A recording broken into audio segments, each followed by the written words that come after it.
Buenos días, vamos a comenzar con la segunda clase del curso de patología, la cual es lesiones por agentes químicos, físicos y radiación. Aquí está un poco el índice en el que se desglosa por cada lesión los subtemas que vamos a tocar. Bueno, empezamos con lesiones por agentes físicos. Aquí vamos a ver que las lesiones por agentes físicos van a depender de tres cosas: de la forma del objeto que colisiona, por ejemplo, si es un objeto punzante, si es un objeto romo, o sea que no tiene punta, del tejido u órganos que soportan el impacto, ¿ya? Dependiendo, ¿no? Si es de una superficie más dura o más blanda, como por ejemplo más dura como el cráneo, más blando como el abdomen, y depende también del grado de energía descargada con el impacto, es decir, depende de la fuerza con la que se produzca la lesión. Entonces, como les mencionaba, ¿no? Las lesiones óseas y craneales producen una lesión excepcional. Sí, porque en este caso va a causar lo que se conoce como traumatismo encefalocraneano, que ya lo van a ver en algún curso de neurología. Pero acuérdense de estas tres características. En base a esto, nosotros podemos clasificar las lesiones por agentes físicos según su forma, como les mencioné, dependiendo de la forma del objeto. Pueden ser puntiformes, simples o lineales, arqueadas, angulares, en colgajo, por ejemplo en el cuero cabelludo, lesiones estrelladas, irregulares, y las crateriformes. Esto es simplemente para que sepan cuántas formas de lesiones por agentes físicos existen. Y aquí un ejemplo, ¿no? Por ejemplo, con un destornillador tenemos una lesión de tipo punzante, ¿no? Aunque no parece muy traumática, esta lesión pues está abarcando, como pueden ver aquí, la epidermis, la dermis, el tejido celular subcutáneo, llegando pues hasta a la zona de la hipodermis, ¿no? La grasa. Esta es una lesión por cuchillos, una lesión con una entrada de tipo lineal, bueno, y sí es un poco traumática, sobre todo por la hemorragia que causa. Esta lesión por un martillo, ven que en la base se forma como una especie de hematoma alrededor, como si hubiera una hemorragia, y efectivamente lo hay. Miren acá, alrededor de la zona de impacto se forma una especie de hemorragia a nivel interno, o sea, un hematoma. Y por un rallador, pues, ¿no? de verduras, de queso, bueno, se forma una lesión superficial llamada tipo abrasión, donde se daña solamente la epidermis, ¿no? Bueno. Según la dirección, pueden ser longitudinales, transversales, oblicuas o espiroideas. Y ya, bueno, esto es lo principal de las lesiones por agentes físicos. Vamos a tener cinco tipos de lesiones: abrasiones, contusiones, laceraciones, heridas incisas y heridas por punción. Las abrasiones, como les mencioné, se producen sobre todo por un rozamiento, una fricción que elimina la capa más superficial de la piel, que es la epidermis. Una contusión, en cambio, es también llamado un hematoma y se caracteriza por un objeto romo, o sea, que no tiene punta, que daña los vasos sanguíneos y hay una extravasación de sangre hacia los tejidos, dando una coloración, lo que nosotros conocemos como moretón, ¿no? Porque es la extravasación de la sangre hacia el tejido. Y bueno, en estas las laceraciones es un desgarro o estiramiento con ruptura del tejido causado por la aplicación de un objeto romo, o sea, un objeto sin punta, como les vuelvo a repetir. Y estas laceraciones se van a caracterizar porque tiene bordes irregulares dentados y tiene vasos sanguíneos puente intacto, o sea, no hay total destrucción de los vasos sanguíneos, ¿no? Sino que siempre mantiene una unión. La herida incisa se produce por un instrumento agudo, ¿no? Por ejemplo, por un cuchillazo, ¿no? Y la herida por punción es la herida causada generalmente por algún instrumento largo, estrecho, puntiagudo, como su nombre dice, que va a causar dos tipos de lesiones, ¿no? Se subdividen heridas por punción de tipo penetrante y tipo perforante, ¿no? Luego ya vamos a ver la diferencia en el siguiente diapositiva. Aquí, más o menos es todo lo que les he dicho en, en forma de resumen, así que ustedes pueden repasarlo en su ciclo, ¿no? Cuando ustedes quieran. Y bueno, eh, vamos a resaltar sobre todo herida punzante. La herida punzante, como les dije, se subdivide en tipo penetrante y tipo perforante. La de tipo penetrante solamente rasga, ¿no? O sea, se diferencia de la perforante porque la perforante entra y sale del cuerpo, ¿no? O sea, deja una herida de entrada y una herida de salida, ¿no? Por ejemplo, no sé si han escuchado de repente sí que hay muchos casos que se caen los trabajadores, los albañiles y se incrustan todas las rejas en las piernas, ¿no? Y es un tipo de herida perforante, por ejemplo. Y se menciona también la forma especial de la herida de bala. Esta herida por el arma de fuego, por un arma de fuego es una, se muestra pues dependiendo si hay o no una distancia considerable, va a presentar aparte de la herida de la bala, va a presentar una quemadura alrededor. Es decir, eh, si, si una persona dispara más o menos a 1 metro o 1 metro y medio de la persona, va a formar aparte de la herida, una herida por quemadura alrededor de la, de la zona de entrada de la bala, ¿no? Pero si dista más de 2 metros, más de 1 metro y medio, solamente va a tener una herida hecha por la bala, ¿no? Eso es un poco de medicina legal que ya la van a ver más adelante. Bueno, solamente para mencionarlo. Y ya con ejemplos, ¿no? Como les mencioné, la laceración, acuérdense que se mantienen los vasos sanguíneos puente intactos, es decir, estos puentes entre los vasos sanguíneos están todavía conservados. En la abrasión es un raspón, ¿no? Cuando nos caemos, cuando se daña la capa de la epidermis de la piel, la contusión o el hematoma, que no es más que el moretón, la herida incisa por un cuchillazo, ¿no? Cuando roba, y la herida por punción, por ejemplo, acá, que no se ve tan traumática, pero causa el mismo daño que una laceración, por ejemplo, ¿no? Porque es de igual profundidad o incluso mayor. Y se subdivide, ¿no? En una herida tipo penetrante y una herida de tipo perforante. Ya. Menciono los accidentes de tránsito porque es, perdón, una causa muy frecuente de lesiones por agentes físicos, ¿no?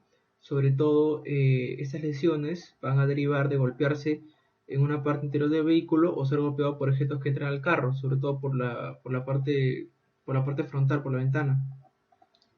Esas lesiones se pueden deber a que el sujeto puede salir del auto por no usar el cinturón de seguridad, puede salir disparado. Y otro es que tras la colisión, ¿no? Como ven en la imagen, muchas personas se quedan atrapadas en el auto y no pueden salir. Y como el auto pues tiene motor, gasolina, gas, lo que tenga, se prende en llamas y puede carbonizar al paciente.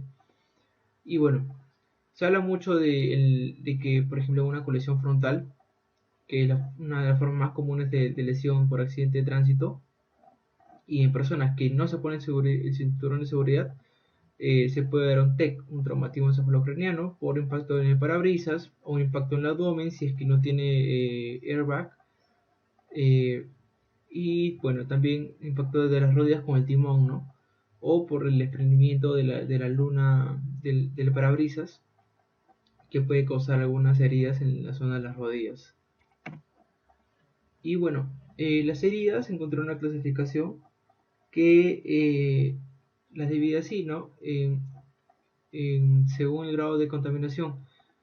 En limpias, contaminadas e infectadas. Se considera una herida limpia cuando tiene menos de 3 horas, una herida contaminada cuando tiene 3 a 6 horas hasta 12 horas y ya infectada cuando no se le ha dado cuidados para evitar las infecciones pasadas las 6 a 12 horas. Y bueno, las fracturas simplemente algo rápido, ¿no? Porque no es este tema de este curso. Las fracturas, su definición es que son una solución de continuidad parcial o total de un hueso. Tiene causas predisponentes, causas determinantes. Las causas predisponentes fisiológicas, por ejemplo, niños que nacen con osteomalacia, por ejemplo, que tienen más riesgo de fracturas. Causas patológicas, por ejemplo, personas que tienen una osteomelitis, o sea, una infección al hueso, tienen mayor riesgo de ruptura, de fractura de hueso. Y causas determinantes por traumatismos directos, por un accidente de tránsito, por ejemplo, ¿no? O de repente cuando hacen algún deporte, y los indirectos por causas de otra índole inesperada, ¿no? Y bueno, acá vemos los tres tipos en que se clasifica una fisura, donde hay como una fisura del hueso, prácticamente no se llega a romper de todo, una fractura simple sin desplazamiento, es decir, solamente la separación, por así decir, el distanciamiento de dos partes del hueso, pero que no sobrepasan los límites del cuerpo. Una fractura complicada es la que se conoce con desplazamiento, o también llamada fractura expuesta, ¿no? Donde el hueso sale de los límites del cuerpo hacia la parte externa y es una de las más traumáticas. Como le mencioné, ¿no? Tipo de fracturas, simple o cerrada y abierta expuesta cuando hay exposición del hueso. Según la dirección la dirección del impacto del agente externo hacia el hueso, pueden ser pues heridas transversales, oblicuas, espirales y cominotas, en donde se caracteriza porque hay una ruptura de tipo irregular, ¿no? Bueno, hasta ahí con lesiones por agentes físicos. En verdad, lo más importante es lo que les mencioné sobre diferenciar los tipos de lesiones, ¿no? Abrasiones, laceraciones, eh, heridas incisas, heridas por punción, contusiones. Eso es lo que tienen que saber, ¿no? Que siempre es lo que están preguntando. Bueno, ahora vamos a ver lesiones térmicas. Y las lesiones térmicas se caracterizan pues por la producción de quemaduras. Siempre quemaduras, acuérdense de eso. Tanto el calor como el frío excesivo pueden causar una lesión de tipo térmica, ¿ya? Y estas quemaduras van a depender de la profundidad de la quemadura, van a depender también del porcentaje de superficie corporal afectada. Se dice que cuando afecta más del 60-50% va a causar mucho mayor riesgo de muerte en el paciente y va a indicar su entrada a UCI, ¿no? Depende también de las lesiones internas por inhalación de vapores calientes y tóxicos, y también depende de qué tan rápido nosotros manejemos estas quemaduras térmicas, ¿no? En este caso, por ejemplo, lo primero que tienes que hacer cuando te quemas es echarte agua fría, ¿no? Del caño a la herida, ¿no? Para evitar la progresión de las quemaduras. Bueno, vamos a clasificar las quemaduras. Eh, bueno, hace un par de años, las quemaduras todavía se dividían en quemaduras de primero, segundo y tercer grado. Hasta de cuarto grado algunas bibliografías, no todas, ¿no? Y bueno, se diferenciaban por la capa, por el nivel de capa que afectaban, ¿no? Y qué tan profundo era. A mayor profundidad, mayor severidad. Y aún sigue siendo así, sino que ahora lo diferencian según el grosor afectado de la piel, ¿no? Y vamos a verlo en esta imagen, ¿ya? Ese es un cuadro esquemático basado en el libro Robbins de patología, en donde intento hacerles una especie de cuadro de resumen para revisar todo, ¿no? Bueno, como les mencioné, profundidad de la quemadura pueden ser superficiales o también llamadas de primer grado, en donde se va a afectar sobre todo lo que es la epidermis, ¿no? Luego tenemos las quemaduras con espesor parcial o también llamadas de segundo grado, donde aparte de afectarse la epidermis, afecta la dermis superficial. ¿Okay? Luego tenemos las quemaduras de espesor total que son de tercer y cuarto grado, ¿no? En donde hay aparte destrucción de epidermis, dermis y anexos, es decir, tejido celular subcutáneo o también llamado hipodermis y el tejido muscular. Cabe resaltar que las de tercer grado son las que afectan hasta la hipodermis y las de cuarto grado son las que afectan hasta el tejido muscular, pero se suele mencionar en una sola porque en la mayoría de casos cuando tienes una quemadura de tercer grado, ahí nomás tienes una quemadura de cuarto grado, así que la ponemos en el mismo grupo. ¿Ok? Y bueno, se caracterizan comenzando desde abajo, ¿no? Las quemaduras de primer grado son rosas, medias moteadas, o sea, en parches, se vuelven media rosadas las partes afectadas. La de segundo grado, aparte de tener las mismas características de la primera, va a formar ampollas. Esta es la característica fundamental de este tipo de quemaduras de segundo grado, la formación de ampollas, que muchas personas suelen reventarlas y es muy doloroso para la persona afectada, y aparte se vuelve un sitio de infecciones muy frecuente. Y las heridas de tercer y cuarto grado se caracterizan por estar de color blanca, calcinadas, secas, anestésicas, porque hay ya una afección a nivel de los nervios periféricos, en donde estos prácticamente se destruyen y ya no hay sensibilidad en esa zona. Y también se habla que una herida de cuarto grado, sobre todo, existe una necrosis coagulativa, que ya lo he mencionado antes, seguramente los otros chicos. Entonces, otra característica que nosotros tenemos que revisar es la superficie corporal afectada, el porcentaje de superficie corporal afectada, donde cuando se afecta más del 20% hay mayor riesgo de choque hipovolémico, de edema general y edema pulmonar. ¿Okay? Y cuando hay más del 50% de la superficie afectada, hay mayor riesgo de mortalidad. ¿Okay? Y las causas de muerte por quemaduras más frecuentes: shock, sepsis e insuficiencia respiratoria. ¿Okay? Tenemos también inhalación de vapores calientes y tóxicos, ¿no? A lo que se conoce también como lesiones de las vías aéreas y de los pulmones. Entonces aquí nosotros vamos a tener que estas van a causar daño por efecto directo del calor al inhalar el aire caliente y los gases. Estos gases se subdividen, según la bibliografía, en gases de tipo hidrosolubles y liposolubles. Los hidrosolubles son gases que van a ser conformados por el cloro, por el óxido de azufre, por el amoníaco, y que al reaccionar con el agua van a formar ácidos o álcalis y van a afectar sobre todo las vías aéreas superiores, causando edema laringio, por ejemplo, o inflamación a ese nivel. Y los gases liposolubles, como el óxido nitroso, ¿no? O producidos por el plástico quemado, van a afectar las vías aéreas más profundas, las vías aéreas inferiores, causando neumonitis, por ejemplo. Bueno, como una consecuencia, o mejor dicho, complicación de las quemaduras, va a haber alteración hidroelectrolítica. ¿Okay? Cuando hay alteración hidroelectrolítica, el paciente sobre todo va a perder potasio, ¿no? Y el potasio se encarga de regular el ciclo cardíaco. Entonces, al no haber una regulación del ciclo cardíaco, va a haber mayor riesgo de producirse arritmias cardíacas. ¿Ya? También va a haber mayor riesgo de infecciones, debido a que las defensas celulares y las humorales contra las infecciones están alteradas. Es decir, la fagocitosis no funciona bien y la llegada de los linfocitos tampoco funciona bien.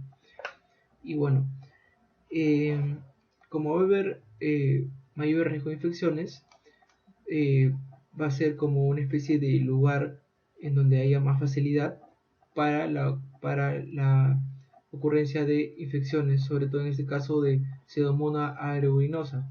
Esta Pseudomonas es un gran negativo, perdón, es una bacteria eh, que va a ser la más frecuente que afecta en el caso de infecciones por quemaduras. ¿Okay? Va a ser bueno, también vamos a tener a un gran positivo como el estafilococos o la cándida, que es una infección fúngica. Y bueno, las complicaciones que van a dar estos elementos va a ser pues neumonía, shock séptico, insuficiencia respiratoria aguda y síndrome de estrés respiratorio del adulto. Bueno, aquí vemos los distintos tipos de herida. Vamos a ver que en la primera, bueno, vamos a comenzar por lo más común, ¿no? Esta, que es una herida típica del sol, ¿no? Cuando vamos a la piscina, a la playa, forman quemaduras de primer grado, ¿no? Que solamente afectan la epidermis, ¿ya? En este caso nosotros vamos a ver que esta paciente ya tiene una afección eh, de la zona de la hipodermis, debido a que a que las lesiones no solamente están rosadas, sino también hay aspecto blanquecino por esta zona, ¿no? Y hay zonas de cicatrización por esta parte, ¿no? En este caso ya es evidente que es una de cuarto grado, ¿no? Porque hay necrosis de los tejidos y bueno, se nota hasta los tendones, ¿no? Ya esto es un tejido desvitalizado y es muy probable que haya amputación de esta parte. Y estas dos últimas son imágenes típicas de lo que se llama quemaduras por segundo grado por la formación de ampollas. Acuérdense, ampollas. Estas ampollas nunca se deben reventar, nunca se revientan, siempre se dejan ahí, ¿no? Y bueno, la eliminación de la herida por quemadura disminuye la infección y reduce la necesidad de la cirugía reconstructiva. La reparación se hace sobre todo por los los cirujanos plásticos o reconstructivos con injertos cutáneos de grosor parcial, a veces de un donante o de repente del mismo paciente, ¿no? Pero de otra parte del cuerpo. Y es muy frecuente que las personas que tienen una quemadura muy grave, como las quemaduras de segundo grado, tercer grado o hasta de cuarto grado, pero sobre todo las de segundo y tercer grado, van a formarse cicatrices hipertróficas y también una sensación de picor en estas zonas, ¿no? Las cicatrices hipertróficas también se llaman queloides, por si acaso, y son esas cicatrices que son irregulares, parecen como una gelatina encima de la piel. Bueno, vamos al segundo punto, que es la hipertermia, ¿no? La hipertermia es muy frecuente en nuestro país, sobre todo en verano, en la zona de la selva, donde nosotros nos exponemos a cantidades de calor y humedad muy elevadas sin ninguna protección, ¿no? O sea, sin ninguna gorra. Y también se puede ver a la ingesta adecuada, a la ingesta inadecuada de líquidos, ¿ok? Y se divide en calambres por calor, insolación, golpe de calor e hipertermia maligna. Los calambres por calor son los típicos calambres que nosotros tenemos, por ejemplo, cuando realizamos ejercicios bajo algún clima soleado y nosotros no nos hidratamos bien. Se ven sobre todo que al sudar nosotros perdemos electrolitos. Entonces al perder esos electrolitos nosotros somos más propensos a sufrir calambres de los músculos voluntarios que normalmente se asocian al ejercicio intenso, ¿no? Claro que también afecta mucho la acumulación de ácido láctico por el ejercicio exagerado, pero el calor también es un elemento importante en la aparición de estos calambres. Y bueno, los mecanismos disipadores de calor pueden mantener la temperatura central del cuerpo. La insolación es el síndrome hipertérmico más común y tiene un inicio súbito, ¿no? Este tiene síntomas como cefaleas, respiración lenta, bradicardia, pulso débil, vértigos o, mejor dicho, vértigo es cuando sientes que las cosas dan vueltas alrededor tuyo, que se diferencia del mareo, convulsiones, delirio y coma, pues en casos muy graves, ¿no? Y bueno, tiene un inicio súbito y se debe a que el sistema cardiovascular fracasa para comenzar el nivel de hipovolemia luego de una depresión hídrica, o sea, luego de una disminución de ingestión de líquidos, de ingesta de líquidos.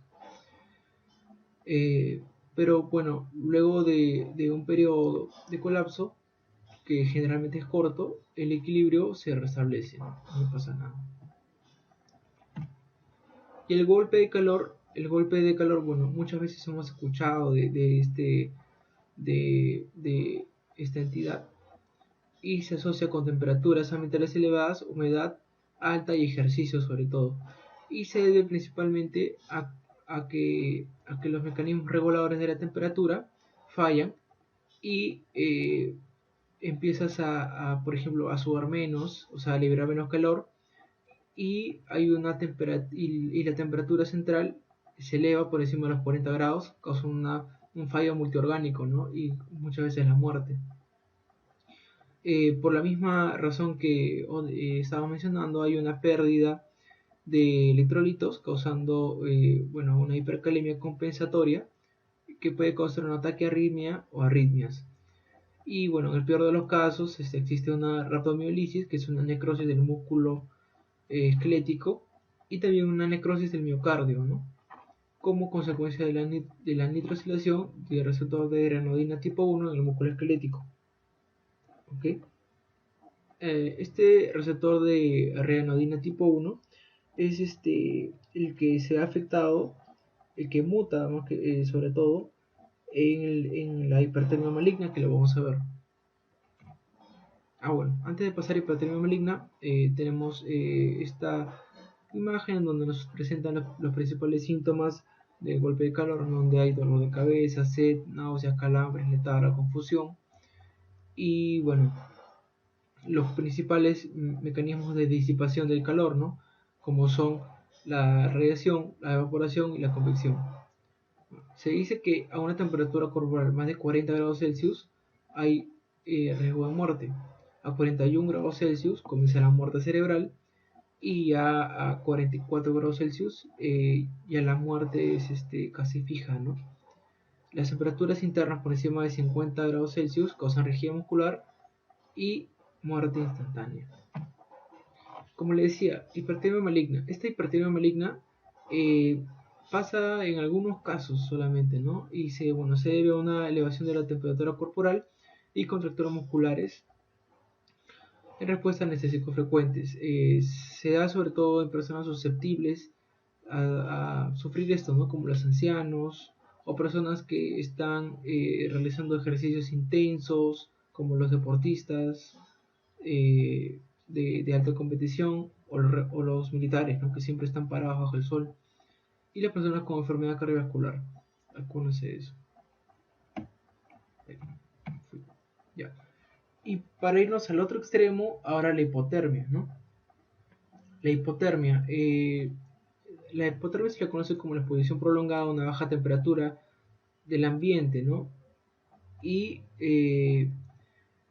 se observa muy frecuentemente en personas indigentes, o sea, en personas sin hogar. ¿Ya? Tenemos que cuando sucede la hipotermia hay una alta humedad, la ropa está mojada y hay dilatación de los vasos sanguíneos superficiales. Uh-huh. Y bueno, esto último, la dilatación de los vasos sanguíneos superficiales, sucede sobre todo en personas que ingieren alcohol y bueno, hay mayor aceleración del descenso de temperatura. La hipotermia sucede cuando la temperatura es menor a 35 grados Celsius, pero específicamente a los 32 grados Celsius o 30 grados Celsius y hay una pérdida de conciencia seguida de bradicardia y fibrilación auricular. Bueno, la hipotermia en sí no es tan infrecuente, ¿no? Por ejemplo, puede haber una hipertermia en verano. Es imposible creer esto, pero sí, ¿no?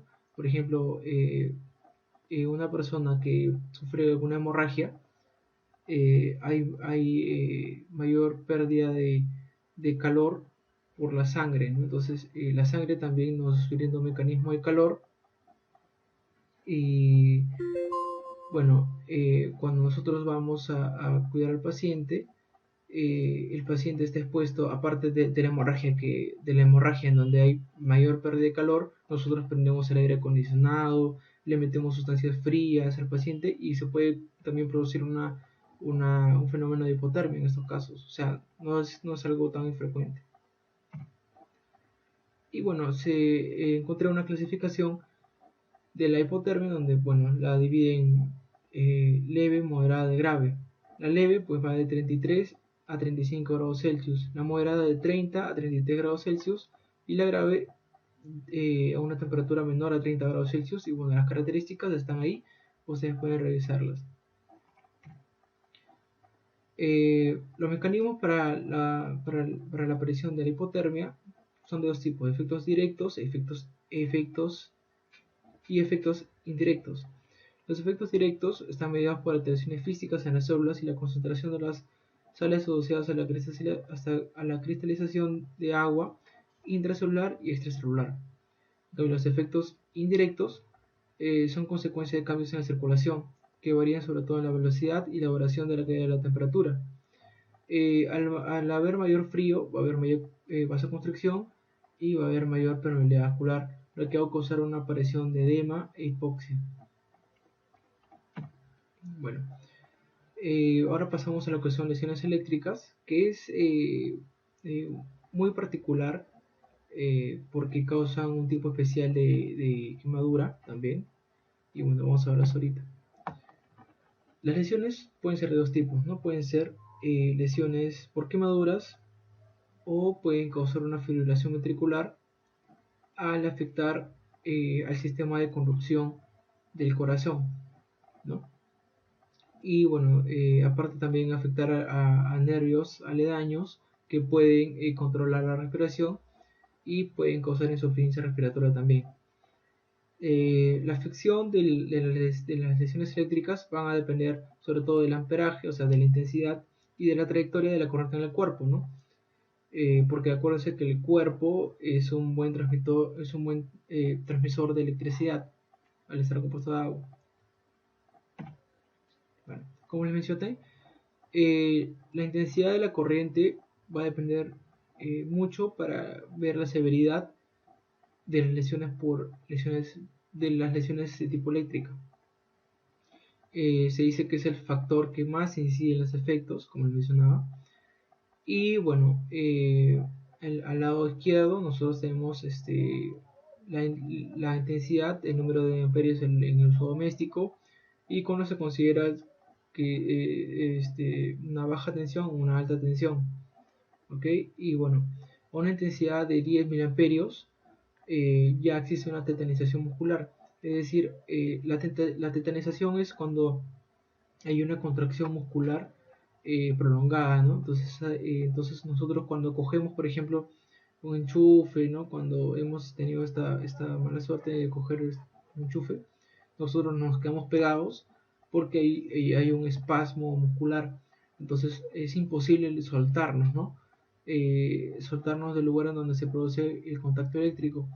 Y bueno, al superarse ya los 50 miliamperios existe una fibrilación ventricular y esto es muchas veces causa de muerte, ¿no? Y dependiendo también de la trayectoria, como les decía, o sea, cómo atravesó esta electricidad del cuerpo, ¿no? Puede ir de derecha a izquierda, en un plano horizontal, o de repente, si estamos, por ejemplo, saliendo de la ducha y estamos sin sandalias y pisamos el suelo con los pies descalzos, puede irse hacia el punto de tierra, que en este caso pues es el pie. Y bueno, así en las diferentes formas que ustedes ven, ¿no? Eh, Como les mencionaba, al seguir una trayectoria, la electricidad por el cuerpo va a generar una quemadura en el lugar de entrada y otra quemadura en el lugar de salida, o sea, donde termina su trayectoria. En este caso vemos a este señor en donde es muy probable de que haya cogido algo con su mano derecha y la trayectoria se haya ido por debajo de su brazo, por la parte lateral de su tórax, y hacia el medio y hacia la parte inferior, hacia el pie más que todo, ¿no? Bien, acá no se ve la imagen completa, pero se presume que va hasta el punto de tierra, que es el pie. Como mencionaba, induce espasmo tetánico, en donde hay una aprensión irreversible. O sea, uno se queda pegado prácticamente al enchufe o a la fuente eléctrica, ¿no? Donde se pueda producir la quemadura. Entonces, hay mayor probabilidad de desarrollar quemaduras eléctricas extensas y un espasmo de los músculos de la pared torácica que produce muerte por asfixia, ¿no? Pero sigue siendo un caso muy desafortunado, ¿no? Y bueno, cuando hay mayor voltaje, perdón, o sea, cuando supera los 50 miliamperios, es más frecuente que haya parálisis de los centros medulares y quemaduras extensas. Y en otros países como Estados Unidos u otros países nórdicos, va a existir rayos, ¿no? Y hay casos en los que se ha documentado que los rayos caen dentro de las personas y causan unas quemaduras fulminantes, ¿no? Eh, Acá vemos una imagen donde vamos a ver lesiones más frecuentes producidas por electricidad y sus respectivas consecuencias, ¿no? Eh, Vamos a se subdivide acá en quemaduras con paso de corriente, ¿no? En donde, bueno, coges la fuente eléctrica y se va hacia el punto de tierra, ¿no? Y bueno, esto va a afectar al corazón, causando un paro cardíaco, a los pulmones, puede causar asfixias. También va a causar quemaduras internas en los órganos internos, sobre todo en los órganos abdominales, y quemaduras externas, o sea, la quemadura de entrada en la mano en este caso, y en el pie. También lesiones secundarias por caídas y golpes. Tenemos también quemaduras sin paso de corriente, ¿no? Como por ejemplo las famosas quemaduras por arco eléctrico, ¿no? Cuando nosotros cogemos una fuente eléctrica y no necesariamente sea al piso, sino que usa una especie de salpicadura de electricidad, o sea, vemos nosotros inclusive que se forma que el arco eléctrico va hacia nuestro cuerpo, nos causa quemaduras. También por ese mismo efecto puede haber lesiones en los ojos, y si somos muy piñas, por así decirlo, y tenemos algo inflamable por el costado, inmediatamente explota, ¿no? Y puede haber lesiones secundarias a esto. Y bueno, vamos ahora a lesiones por agentes químicos. Estas lesiones por agentes químicos pueden causar quemaduras también, y sobre todo lo más frecuente es que causen cambios a nivel sistémico por ejemplo, sustancias tóxicas, ¿no? Como la marihuana, cocaína, que vamos a verlo más a fondo acá. Bueno, comenzamos primero por quemaduras por agentes químicos. Nosotros sabemos que, bueno, los agentes químicos se pueden dividir en ácidos o en álcalis, ¿no? Los ácidos y los álcalis van a alterar sobre todo el pH de los tejidos y van a romper los enlaces iónicos de hidrógeno. Por lo tanto, va a haber un daño de la membrana celular, causando un desplegamiento de la proteína. Y bueno, las quemaduras por agentes químicos se diferencian de las quemaduras por lesiones térmicas o por una lesión eléctrica, debido a que el daño tisular no solamente queda en el momento del contacto con el agente químico, sino que una vez que tú te quemas con un agente químico, esta quemadura va progresando con el tiempo. Inclusive puede durar hasta una semana más el daño por quemaduras por sustancias químicas, ¿no? Y bueno, inicialmente no se forman heridas tan traumáticas, ¿no? Hay lesiones superficiales y normalmente eso se subestima, ¿no? Se subestima esta herida y se deja ahí.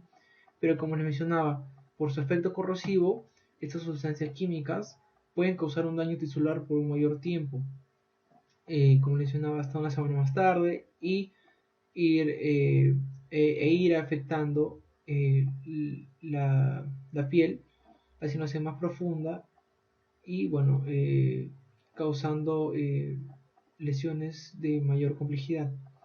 La severidad del daño tisular depende del mecanismo de acción, la agente, de su concentración, de la cantidad puesta en contacto con la piel, la duración de la exposición y la resistencia del tejido a la penetración.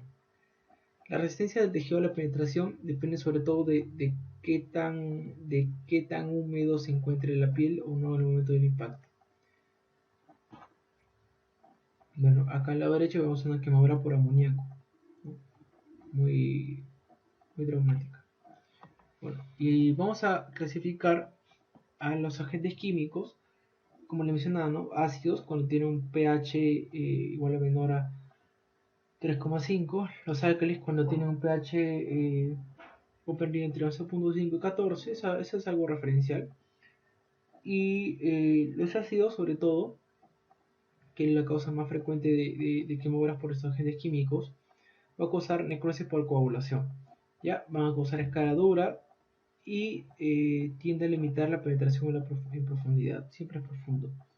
Y bueno, se subdivide pues en ácidos inorgánicos, en ácidos orgánicos. Dentro de los ácidos inorgánicos nosotros vamos a ver el ácido clorhídrico, por ejemplo el ácido sulfúrico y el ácido fluorhídrico, que es una de las tres más frecuentes, al menos en nuestro contexto. En cuanto a los álcalis, nosotros vamos a ver los abocados, el cemento, el hidróxido de calcio, el óxido de calcio, el hidróxido de potasio, pero que en esta clase vamos a mencionar la cosa más frecuente, que es la soda cáustica, ¿no? Que es una causa de quemadura por alquilismo muy frecuente en nuestro país.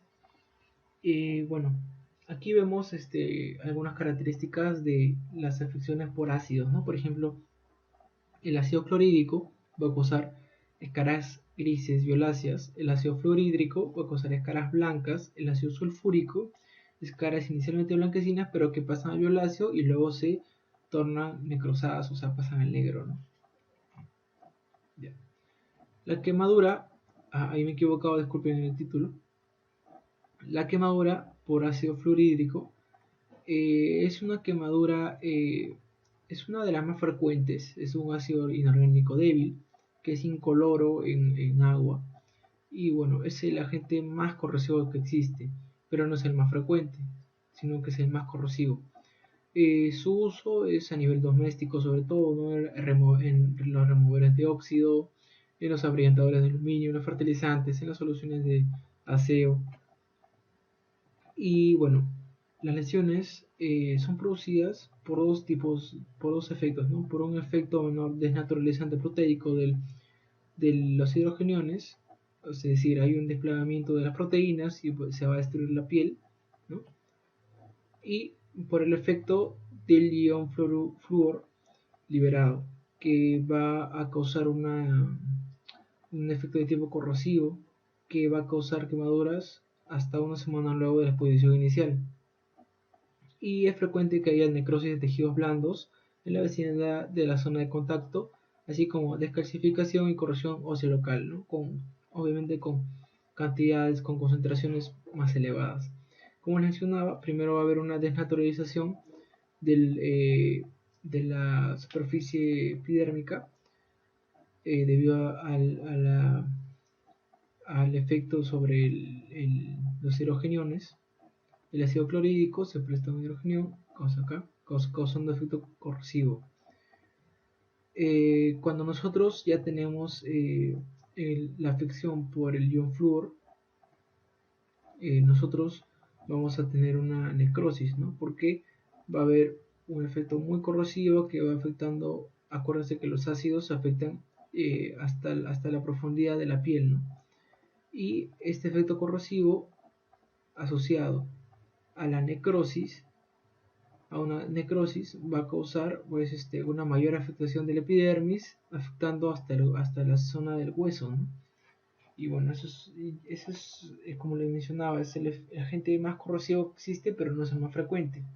En nuestro medio al menos, lo más frecuente, bueno, esa es una lesión por ácido fluorhídrico, en donde, bueno, es un niño que se afecta la uña y que, bueno, han tratado de solucionarlo, ¿no? Pero que fue demasiado tarde y miren que causa un desprendimiento de tejidos anexos, pero que en este caso ya lograron parar la quemadura, me parece con óxido de calcio. Y bueno, este es el niño muchos meses después que ya bueno, tiene su uña sana, ¿no? La nueva. Ya, como mencionaba, en nuestro medio es más frecuente la quemadura por ácido sulfúrico y por ácido clorhídrico, o que también es conocido como el ácido muriático. Pero comencemos por el ácido sulfúrico, que es un líquido aceitoso, claro, incoloro, no inflamable, que tiene un olor asfixiante cuando está caliente. Se usa sobre todo en las industrias, en la fabricación de productos químicos, fertilizantes, explosivos, tintes, detergentes, pinturas, y va a tener efectos a nivel sistémico. Primero comenzamos con el aparato respiratorio, en donde pues va a haber un dolor de garganta, dificultad respiratoria, disnea, espasmos laringeos, edema pulmonar, y bueno, y esto puede concluir en un fallo respiratorio. A nivel sistémico, bueno, como mencionábamos, también puede causar a nivel cardiovascular, puede producirse una quemadura muy extensa del sistema circulatorio, causando ruptura de vasos sanguíneos. El sistema cardiovascular puede, en el peor de los casos, causar perforaciones de la mucosa gástrica, así como bueno, hemorragias digestivas, no solamente perforaciones de la mucosa gástrica, sino también del esófago. Y bueno, como consecuencia de eso se puede formar estenosis y fístulas, ¿no? A nivel gastrointestinal. El sistema dérmico, bueno, es evidente que se forman cicatrices muy desfigurantes y bueno, enrojecimiento, ampollas por quemaduras de repente de segundo grado, como mencionaba, inflamación. A nivel del sistema ocular, nosotros vamos a tener, en el peor de los casos, vamos a tener pérdida de la visión, ceguera, pero es más frecuente que haya un enrojecimiento de la esclerótica o lagrimeo. Y ahora vamos a la causa más frecuente en nuestro país, que es la quemadura por ácido clorhídrico o por ácido muriático. Es un líquido fumante con un color entre incoloro o amarillo claro, con un olor sofocante e irritante, y causa sobre todo efectos a nivel respiratorio, a nivel inhalatorio. Causa irritación en los ojos, fosas nasales, garganta, laringe, bronquios, y bueno, puede causar hasta rinitis y tipo hemorrágicas, síntomas pseudoasmáticos y verdaderas quemaduras químicas, solamente por inhalar. Bien. Y en casos graves edema de pulmón. Son frecuentes pues síntomas respiratorios, ¿no? Como la tos, cianosis. Cianosis, acuérdense que es una que es eh, eh, consecuencia de la hipoxia a nivel sistémico, disnea y aumento de la mucosidad respiratoria como al tratar de evitar mayor daño a nivel de la mucosa respiratoria. Bueno, y por contacto, bueno, puede causar gran escozor y dolor. Si salpica a nivel de los ojos, causa una conjuntivitis o también llamado ojo rojo. Y bueno, puede causar quemaduras corneales y desprendimiento de córnea también. Por ingestión es muy irritante para el tubo digestivo y como ven al lado izquierdo, esa es una endoscopía digestiva alta donde estamos descendiendo hacia el estómago por el esófago y ahí vemos al esófago y vamos a ver que en el tubo esofágico se ven zonas de quemadura, de cicatrización. Bueno, y al seguir descendiendo este ácido va a causar perforaciones del tubo digestivo con consecuencias mortales como el shock, hipotensión, arritmias y muerte, ¿no? Y ahora vamos a las quemaduras por álcalis, sobre todo por hidróxido de sodio o también llamada soda cáustica, en donde es un severo irritante de los ojos, las mucosas, la piel. Y bueno, en los ojos va a causar conjuntivitis, en el peor de los casos inflamación de la córnea, opacidad de la córnea, edema y ulceración que es frecuente que cause ceguera, temporal al menos. En la piel causa múltiples quemaduras pequeñas y bueno, en el caso de afectarse el cuero cabelludo va a causar una alopecia, o sea, una calvicie por así decir, temporal o definitiva. La gravedad de los síntomas depende de la concentración. Esta concentración se ve en los productos de la soda cáustica. Y bueno, entre 25 y 50% hay una irritación que demora alrededor de 3 minutos, ¿no? O sea que sí es un efecto eh, muy corrosivo. Al 4% la sensación de quemadura no ocurre hasta algunas horas más tarde, ¿no?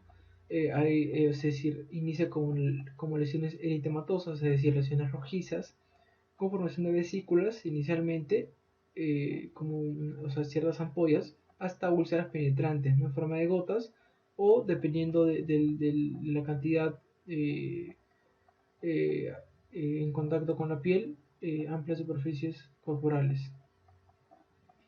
Existe quemadura, bueno, en este caso vemos una quemadura esófago-gástrica por ingestión de óxido nítrico.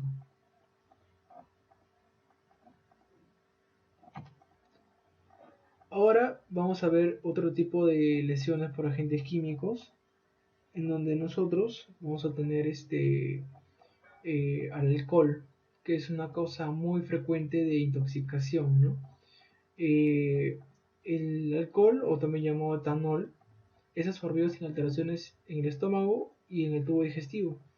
¿Esto qué va a causar? Va a causar que se distribuya por todos los tejidos del cuerpo por igual, y esto va a servir sobre todo para las pruebas de alcoholemia, cuando hacen que soplen el tubo para ver el nivel de alcohol en la sangre. Esto es lo que justifica, ¿no? Porque el alcohol no se absorbe por el estómago ni por el intestino, y lo que salga en esa prueba de alcoholemia es el nivel de alcohol que tienes en la sangre, efectivamente. Entonces, a un nivel de 200 miligramos aparece somnolencia, y a 300 miligramos ya estás casi moribundo en estupor y coma, ¿no? Las personas con alcoholismo crónico son capaces de tolerar unos niveles altos, hasta de 700 miligramos por decilitro. Las personas con alcoholismo crónico frecuentemente tienen un síndrome de abstinencia, ¿no? O en los que ellos necesitan tomar alcohol, irremediablemente buscan alcohol por todos lados. Y bueno, y también tienen un síndrome de tolerancia, ¿no? En donde necesitan mayor cantidad de alcohol para obtener el mismo efecto. Bueno, acá vemos el metabolismo del etanol. El metabolismo del etanol va a estar comandado por tres partes, ¿no? Por un sistema enzimático dado por la catalasa, por un sistema oxidativo microsómico eh, dado por la citocromo P2E1, y un sistema dado por la enzima E. coli hidrogenasa, ¿no? Entonces nosotros vamos a tener que el alcohol, por esos tres mecanismos que hemos mencionado, va a formar el acetaldehído. Ese acetaldehído se convierte en acetato o ácido acético, ¿ok? Por la aldehído deshidrogenasa, por la acetaldehído deshidrogenasa, perdón. Y bueno, eso sería en cuanto al metabolismo del etanol. Estaba olvidándome decirles que como se afecta esta citocromo P12E1, esta enzima hace susceptible a que las personas que son alcohólicas y que consumen ciertos fármacos, por ejemplo los fármacos opiáceos o fármacos sedantes o fármacos psicoactivos, se demoren en degradarse el cuerpo, y por lo tanto los efectos sean mayores a los recomendados, ¿no? Entonces hay un efecto de cruce en cuanto a la ingesta de fármacos con el alcohol. Bueno, ahora vamos a ver los efectos adversos, pero de un alcoholismo agudo. El alcoholismo agudo va a causar una estetosis hepática, porque bueno, estos son cambios irreversibles, hay cambios grasos. También va a causar una gastritis y también una ulceración. A nivel del sistema nervioso central, que es donde causa mayor efecto, va a haber una depresión, va a haber alteración del comportamiento cortical, motor, intelectual, y en casos más graves de intoxicación aguda de alcohol, va a haber una parada respiratoria.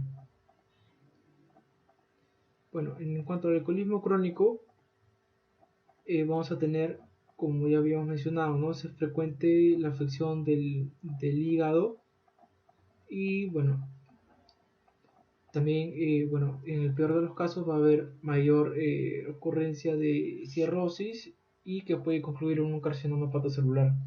Va a haber mayor riesgo de hemorragia digestiva alta por una gastritis, úlcera gástrica o varices esofágicas.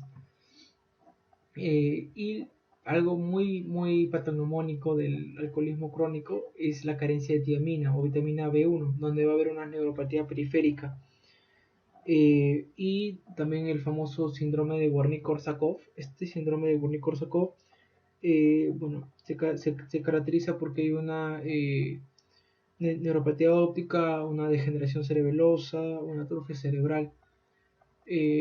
También se ha descrito una miocardiopatía alcohólica, que no es tan frecuente. Lo que sí es frecuente es el mayor riesgo de pancreatitis, tanto aguda como crónica, y durante el embarazo puede causar el síndrome alcohólico fetal.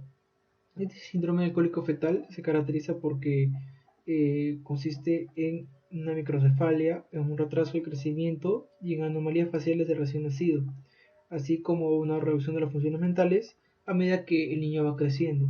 Entonces siempre hay que evitar sobre todo el consumo de alcohol durante el primer trimestre de la gestación, en donde la mayoría de sistemas se están formando recién en el niño, en el feto mejor dicho. Hay mayor incidencia de cáncer de la cavidad oral, del esófago y del hígado, y bueno, hay una desnutrición y carencias del complejo B, ¿no? Sobre todo. En cuanto a esto, va a haber perdón, estaba que me refiere al cáncer. Se ha descrito en algunos artículos que hay también alguna incidencia de cáncer de mama en mujeres. Sin embargo, esto aún está en estudio, pero creo que es importante mencionarlo. Y bueno, lesiones por sustancias no terapéuticas, como ahorita vamos a ver la cocaína.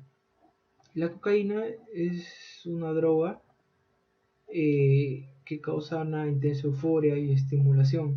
Sobre todo es frecuente en las discotecas, ¿no? O por ciertas amistades. Y bueno, hace que esta sea una de las drogas más adictivas, ¿no? El consumidor de cocaína, aunque no parece producirse una dependencia física, eh, la abstinencia psicológica es profunda y puede ser difícil de tratar. Una persona que esté inmersa en el mundo de la cocaína es muy difícil de que salga, ¿no? Y la sobredosis aguda produce convulsiones, arritmias y paro respiratorio. Lo que caracteriza a la cocaína de otras drogas es que no es dosis dependiente, o sea que, por ejemplo, a la primera inhalada, a la primera probada de cocaína, puedes tener una arritmia cardíaca y muerte o convulsiones, ¿no? No es que si vas consumiendo más, eh, hay mayor riesgo, ¿no? Sino que a la primera que consumes te puede causar la muerte. Y bueno, ese es un poquito del mecanismo de acción. La cocaína va a tener su efecto a nivel de dos neurotransmisores, a nivel de la dopamina y a nivel de la noradrenalina, en la sinapsis de las neuronas. Se va a comportar como un simpático mimético, es decir, que imita el efecto simpático de estos neurotransmisores.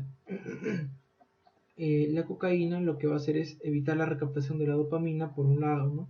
Entonces la dopamina es un neurotransmisor que nos produce sensación de satisfacción, sensación de plenitud y por lo tanto eso hace que sea adictiva, ¿no? Y a nivel sistémico lo que va a causar es euforia, paranoia, o sea, paranoia es sensación de que todos lo están viendo, que todos están en contra de él, y también sensación de hipertermia. Y en cuanto a la noradrenalina, que es un poco más, es un neurotransmisor eh, más simpático, o sea, que causa efectos más simpáticos, al evitar su recaptación y al haber mucha acumulación de la noradrenalina, va a haber pues, hipertensión, arritmias cardíacas, infartos agudos de miocardio, que muchas veces son silentes, hemorragias a nivel cerebral e infartos. Entonces, causa la vasoconstricción coronaria y favorece la formación de trombos al facilitar la agregación plaquetaria, causando mayor riesgo de infartos a nivel cardíaco. Desencadena arritmias, como ya mencioné, por mayor actividad simpática y el teletransporte de iones potasio, calcio y sodio en el miocardio. Estos efectos no están necesariamente relacionados con la dosis y podría producirse un episodio mortal la primera vez. Y bueno, los efectos de la cocaína a nivel del sistema nervioso central, vamos a tener una hiperpirexia y las convulsiones. A nivel de la gestación se ha relacionado mucho con hipoxia fetal y bueno, en el peor de los casos, aborto espontáneo. Cabe mencionar que la hipoxia fetal es una causa muy frecuente de déficit del desarrollo motor y cognitivo en niños, ¿no? Bueno, que logran nacer, pero que se desarrollan mal a la medida que van creciendo. Y en un consumidor crónico puede haber perforación del tabique nasal por muchas inhaladas, disminución de la capacidad de la disfunción pulmonar y una miocardiopatía dilatada. Ahora vamos a ver la segunda sustancia no terapéutica, la marihuana. la cual es una droga ilegal que es muy utilizada. La más utilizada menciona la bibliografía y está formada por la cannabis sativa, que contiene esta sustancia psicoactiva, la tetrahidrocannabinol. Hay un debate por el uso de la marihuana porque hay personas que, bueno, que como ya se sabe, ¿no? Lo más frecuente es que te mencionen los efectos adversos, pero la marihuana, eh, además de tener efectos adversos, eh, como por ejemplo lo más frecuente y lo que no saben las personas es que la marihuana causa infertilidad, ¿no? Es uno de los efectos más frecuentes, además de impotencia sexual, de pérdida del deseo sexual, disminución del apetito, ¿no? Pero los efectos beneficiosos, sobre todo en personas con glaucoma, al disminuir la presión intraocular, y en personas que están recibiendo quimioterapia, ayuda a disminuir los efectos adversos, ¿no? A nivel gastrointestinal, como las náuseas. En esta imagen también podemos ver que tiene efectos terapéuticos como la broncodilatación en asma, efectos antieméticos, que la mencioné en pacientes con quimioterapia, estimula el apetito, sirve como analgesia para personas con dolor postoperatorio, con dolor por ciática, por dolor por cáncer. eh, Causa una debilidad muscular, una espasticidad disminuida, eh, y también, bueno, causa, como les mencioné, disminución de la presión intraocular. La marihuana va a estar comandada por un sistema cannabinoide endógeno, perdón, que consta de un receptor cannabinoide 1 y receptor cannabinoide 2 y los endocannabinoides, que ya les mencioné que van a causar los efectos adversos, ¿no? Como causan una falla en la regulación del eje hipotálamo, hipófisis suprarrenal, fallo en el control del apetito, disminución de la ingesta alimentaria, infertilidad y disminución de la conducta sexual. Ya, bueno.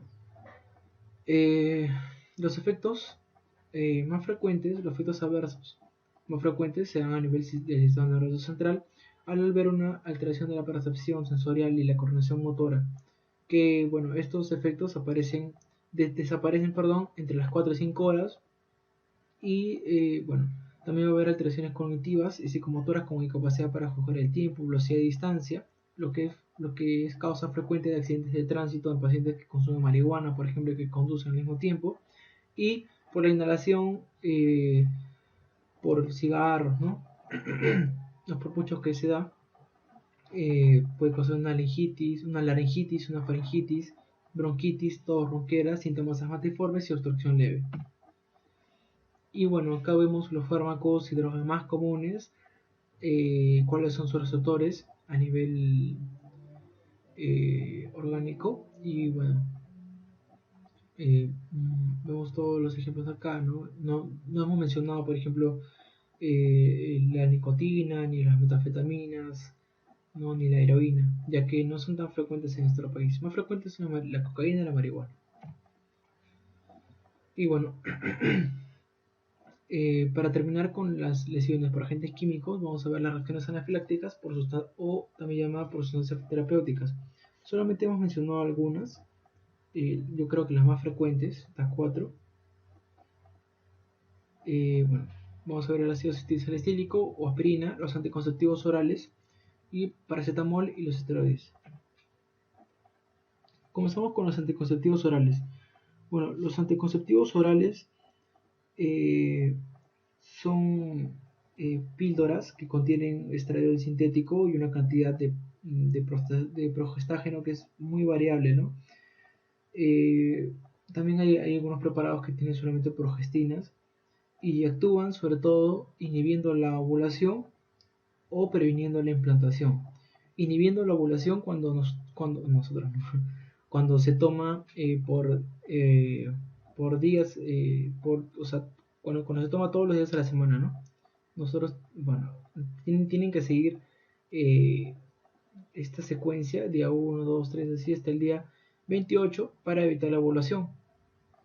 Pero también se puede usar como un anticonceptivo oral de emergencia si es que has tenido relaciones sexuales sin protección y bueno, tienes hasta un plazo de 72 horas para ingerir este anticonceptivo oral. Lo malo que su uso indiscriminado, bueno, y la falta de conocimiento sobre sus efectos adversos, eh, como por ejemplo la tromboembolia, porque va a causar una alteración en los factores de coagulación, va a causar un infarto agudo de miocardio, porque al haber mayor incidencia de formación de trombos y de émbolos, va a haber mayor riesgo de obstrucción a nivel coronario y bueno, mayor riesgo de infarto, ¿no? Eh, Va a haber mayor riesgo de cáncer de endometrio y ovario a la larga. Y una característica y un efecto muy común, al menos en nuestro país, en el área de gastroenterología, es el adenoma hepático, que causan estos anticonceptivos orales y que las personas civiles no saben, ¿no? Bueno, en el caso de los esteroides anabolizantes, esos esteroides se usan sobre todo para aumentar el rendimiento por deportistas, por personas que quieren verse bien, por modelos. Y bueno, estos no son más que versiones sintéticas de la testosterona, que se consumen entre 10 a 100 veces más de la dosis recomendada, ¿no? Pero que bueno, y que al ver mucha testosterona, esto va a causar un mecanismo de retroalimentación negativo, que también llamamos feedback negativo, lo que va a hacer que a nivel de la hipófisis haya una menor liberación de LH y FSH, que en los varones la LH va a causar que la producción de testosterona, ¿no? Ya no se va a producir testosterona de manera natural porque ingieres mucha testosterona de tipo exógena, y también va a haber menor cantidad de FSH. La FSH se encarga de regular todo lo que es la espermatogénesis. Entonces, entonces en estas personas va a haber mayor recuento de espermatocitos en una muestra de semen normal, ¿no? Que es 0,3 mililitros, por ejemplo. Y la otra parte, que es los estrógenos, va a aumentar. Por eso es que, bueno, estos pacientes suelen tener menos vello corporal, va a tener acné, va a tener ginecomasa y atrofia testicular. Eh, bueno, en el caso de las mujeres también hay un efecto, el efecto anabolizante va a ser el crecimiento del vello facial, al contrario, ¿no? El crecimiento del vello facial por mayor testosterona, va a haber cambios menstruales y sobre todo problemas psiquiátricos y ataques cardíacos. En el caso del paracetamol, bueno, es un fármaco muy utilizado en nuestro país, pero déjame decirle que es mucho más utilizado en otros países por su accesibilidad a él, ¿no? A este fármaco. El paracetamol tiene el siguiente metabolismo, ¿no? El 95% pasa por una detoxificación por enzimas de segunda fase, ¿ya? Esta se va a excretar por la orina como conjugados de glucronato o sulfato, ¿ok? Y un 5% del paracetamol se va a metabolizar por medio de una enzima llamada citocromo P12-1. Como ya les mencioné, que esta también se alteraba en alcohol. Esta citocromo P12-1 va a causar va a producir el NAPQI, que es el N-acetil P-benzoquinina, ¿cómo era? Perdón, el N-acetil P-benzoquinoneimina, que es un metabolito muy reactivo. Es este NAPQI, no NAP, como quieran llamarle,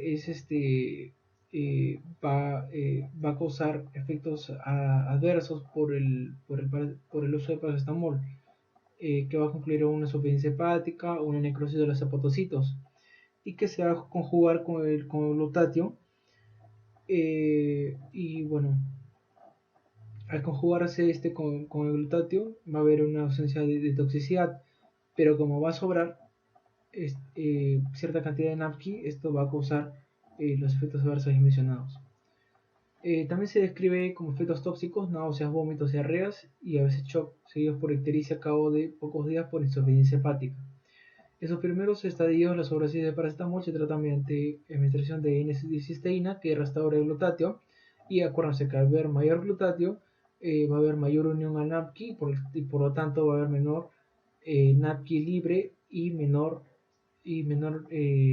ocurrencia de efectos adversos. En los casos de sobredosis grave aparece insuficiencia hepática y luego una necrosis centralobular que se extiende a todos los lóbulos y precisa un trasplante hepático si se requiere saber la vida del paciente. La sobredosis hepática se da si nosotros tomamos todos los días más de 3 gramos, ¿no? Y bueno, esto no es así porque la dosis habitual es 0.5 gramos, ¿no? Y en nuestro país el uso para analgesia de paracetamol no es tan frecuente como en otros países. El paracetamol en nuestro país se usa más para reducción de la fiebre, ¿no? Eso es lo que está en nuestra mente, ¿no? O sea, fiebre, paracetamol, pero paracetamol también es un buen analgésico, pero la gente no se está bien entendida de esto. En el caso del ácido acetilsalicílico, bueno, es la famosa aspirina. Esta aspirina se usa normalmente por personas que han tenido un infarto miocardio o personas que tienen síndrome metabólico que tienen mayor riesgo de afecciones cardiovasculares.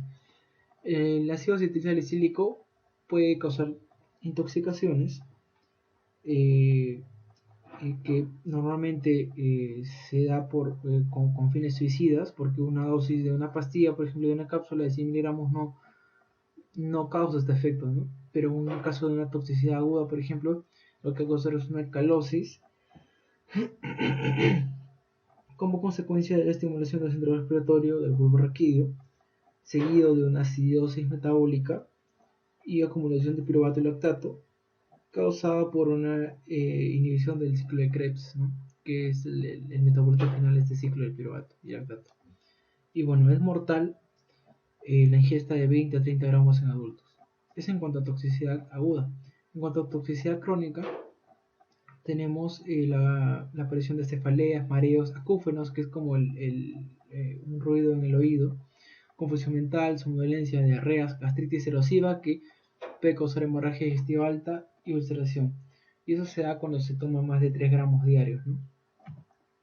Y bueno, acá tenemos algunas reacciones adversas a los medicamentos comunes, sus agentes que ya lo pueden revisar, sobre todo para el ciclo, ¿no? Para si en caso les preguntan. Y para terminar, vamos a ver un poco sobre lesiones por radiación. Las lesiones por radiación en nuestro país no son tan frecuentes, más que todo se encuentran a nivel de, bueno, en el extranjero, por ejemplo en Japón, ¿no? En Hiroshima, en Nagasaki, o en Chernobyl, donde hubo una catástrofe por radiación hace algunos años. Bueno, las lesiones por radiación, eh, para comenzar, nosotros tenemos que saber qué es la radiación, ¿no? Esa es una energía que viaja en forma de ondas o partículas de alta velocidad y comprende un amplio intervalo de energías que abarcan el espectro electromagnético. En medicina, nosotros nos vamos a enfocar sobre todo a lo que es radiación ionizante y radiación no ionizante. La radiación no ionizante pues se refiere a la luz ultravioleta, a la luz infrarroja, a la luz microondas y las ondas de sonido, o sea, luces que no causan daño, ¿no? Sí, excepto las radiaciones UV, UVB, UVC que se han demostrado que causan mayor riesgo de cáncer de piel. Pero las radiaciones ionizantes son las radiaciones que sí causan mayor riesgo de cáncer en general, ¿no? Por ejemplo, los rayos X y los rayos gamma, que son rayos de alta frecuencia, y los neutrones de alta energía, pues las radiaciones alfa o beta, ¿no? Que poseen la energía suficiente para separar electrones unidos fuertemente. Y bueno, en esta imagen vemos ejemplos de radiación ionizante, como mencionaba, ¿no? Las partículas alfa, eh, en este caso dice que se limita con el papel. Las partículas beta, los electrones específicamente, eh, pasan el papel, pero no el plástico. Las gamma, que son las más dañinas, pueden pasar hasta el plomo, ¿no? Normalmente cuando estás en consultorio, en el área de radiología, te dan mandiles de plomo, porque lo que más se usa en medicina son las radiaciones X. Y bueno, nosotros vamos a tener ciertos determinantes de los efectos biológicos de la radiación ionizante, que es la más dañina, ¿no? Vamos a tener que, bueno, primero que la radiación ionizante, como su nombre dice, no va a causar ionización, formación de radicales libres y un fin común que es la lesión del ADN.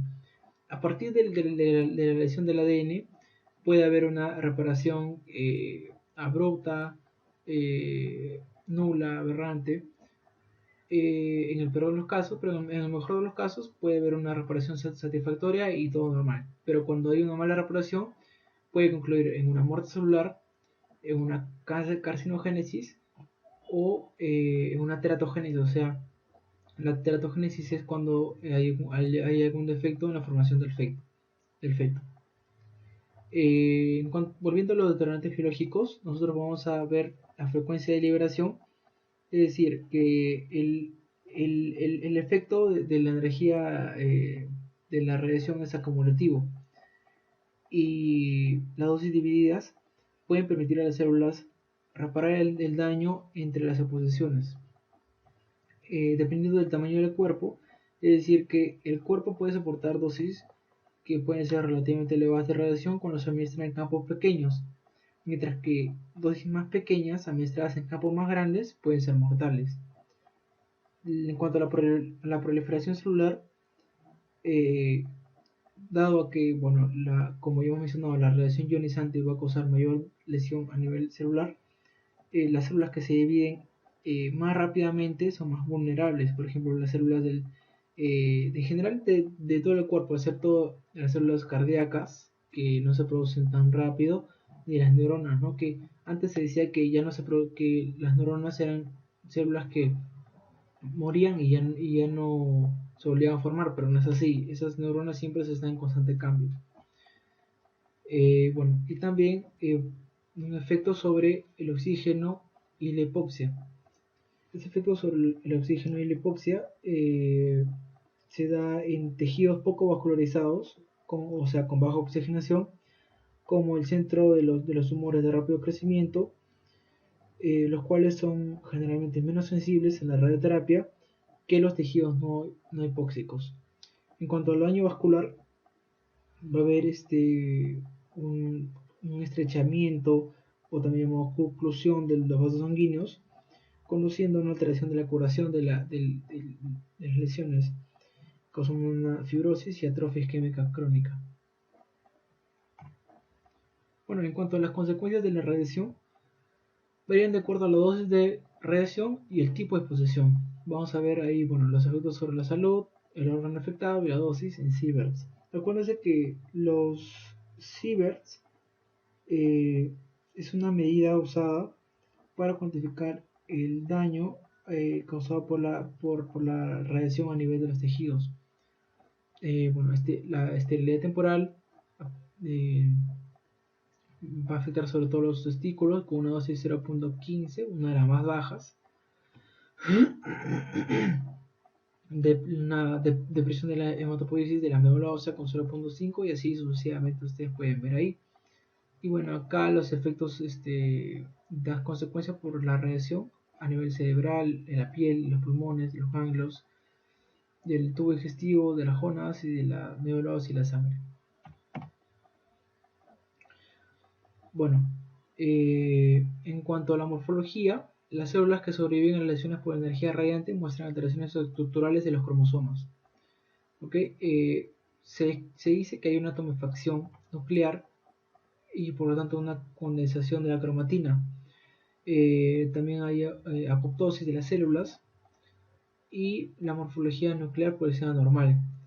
Hay descripción también de que se forman células típicas de las neoplasias, células hipocromáticas, pleomórficas, ¿no? Y bueno, cuando las células ya tienen pignosis o lisis nuclear, es decir, que ya ha recibido una dosis de radiación muy elevada. Al microscopio óptico, en los tejidos radiados hay alteraciones frecuentemente vasculares y fibróticas. Durante el inmediato periodo post-radiación, los vasos sanguíneos pueden estar ligeramente dilatados, pero luego, o tras dosis más altas, las lesiones degenerativas se pueden ver más frecuentemente, como la hinchazón, la vascularización de las lesiones de las células endoteliales. En los vasos radiados se observa frecuentemente proliferación de las células endoteliales con hialinización del colágeno con engrosamiento de la capa media, lo que va a causar un estrechamiento de la luz vascular. Y bueno, lo que mencionamos aquí, tenemos, bueno, en este ejemplo, fibrosis y cambios vasculares. En este caso es una glándula salival producida por una radioterapia al cuello. En la imagen A vemos la glándula salival normal, ¿no? Así es como se ve en histología una glándula salival. En la imagen B vamos a ver una fibrosis causada por radiación. Vamos a ver que ya hay más zonas blancas, no es tan pigmentado como en la primera. Y a mayor aumento, en la imagen C nosotros vamos a ver una fibrosis de cambios vasculares que consiste en un engrosamiento de la fibra íntima que está indicada por la letra I. Y también vamos a ver una esclerosis arteriolar, ¿no? Vamos a ver la luz del vaso y vamos a ver cómo se ha engrosado tanto la íntima que la luz vascular está disminuida. Entonces este es un vaso y la luz vascular está disminuida. Los efectos de la radiación ionizante corporal total. Bueno, se dice que las dosis inferiores son Sieverts, producen síntomas sacados o nulas. Sin embargo, dosis superiores provocan efectos sobre todo a nivel hematopoyético, gastrointestinal y a nivel del sistema nervioso central. Esto se conoce como síndrome de radiación aguda y abajo están los efectos que causan, ¿no? Por ejemplo, a nivel sanguíneo, afectan sobre todo los linfocitos, causan una leucocitopenia moderada. A nivel de la médula ósea también causa una leucocitopenia, una hemorragia, depilación, vómitos. A nivel del intestino delgado, diarrea, fiebre, trastornos hidroelectrolíticos y vómitos. Y en el cerebro, ataxia, coma, convulsiones y vómitos. Explosivos sobre todo. En cuanto a los efectos agudos sobre el sistema hematopoyético y linfoide, vamos a tener que se va a diferenciar según la dosis, ¿no? Si es una dosis alta o si es una dosis subletal o baja, por así decirlo, ¿no? Si hay una afectación por una dosis alta, va a haber una linfopenia grave, menor tamaño del vaso y también de los vasos linfáticos, y va a haber una mayor destrucción de los linfocitos. ¿Okay? Y con dosis subletales o bajas va a haber una rápida restauración del recuento normal de linfocitos en semanas o meses. Vemos acá, ¿no? Solamente vemos un linfocito en medio de todo este campo de eritrocitos, y bueno, es por efecto de la radiación, disminución de los linfocitos, pero en este caso con una dosis subletal sería temporal. Otros efectos a nivel del sistema hematopoyético es que hay una mayor sensibilidad en los precursores hematopoyéticos con una plasia medular. En esta plasia medular es muy frecuente que sea dosis dependiente. Y vamos a ver que va a ser causa frecuente de anemia aplásica. Vamos a ver que esa es una médula ósea, y en esta médula ósea vamos a ver que las células se tornan como unos adipocitos por mayor infiltración de grasa. Eso es lo que va a causar la anemia aplásica. También va a haber un elevado recuento de granulocitos durante la primera semana, pero que cae al final de esa semana y que puede llegar hasta niveles de cero. Las plaquetas se afectan igual, que suben y luego bajan, y bueno, es obvio que el recuento de glóbulos rojos o eritrocitos va a caer, ¿no? Y va a aparecer anemia 2 o 3 semanas después. Otra consecuencia muy frecuente de la radiación es la fibrosis, ¿no? Sobre todo en la radioterapia. Aparece semanas o meses después de la radiación, causando cicatrices o adherencias. Y bueno, vemos hay un daño muscular, muerte celular de las células, de las stem cells, de las células madres. y va a haber mayor actividad fibroblástica. Los órganos afectados son los pulmones, las glándulas salivales, áreas colorectales y pélvicas. Sobre todo los pulmones, ¿no? Vemos acá, por ejemplo, en caso de cáncer al pulmón, cuando hay una radiación a nivel del tumor, acá no está, pero bueno, vamos a ver este mismo patrón, que es un patrón en panelización, un patrón de tipo fibrótico. Y bueno, acá también vemos varias fibras reticulonodulares, por acá como una especie de adherencias, consecuencia de la radiación. Y bueno, finalmente va a causar daños en el ADN y esto va a ser un mayor riesgo para la producción de cáncer, ¿no? Los daños de ADN se pueden producir por una lesión de una base, por roturas de una hebra simple o doble y por enlaces cruzados de ADN proteína, pero el daño más serio se da por roturas de cadena doble. Y la reparación se da por lo que se conoce como la recombinación homóloga o también por la, ¿cómo se llama esta cicla? Se llama unión de extremos no homólogos.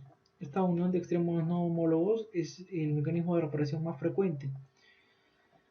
Si la reparación de las células con roturas de doble cadena no es detenida por los puntos de control en el ciclo celular, como vemos acá, tenemos los puntos de control, el G1, el S, el G2, el M. Estos puntos de control que regulan como decir, la homeostasis del ADN, si no se regulan, va a haber mayor riesgo de carcinogenia años después. Y bueno, eso sería todo, chicos, por la clase de hoy día. Cualquier duda, consulta, me la hacen saber y bueno, muchas gracias.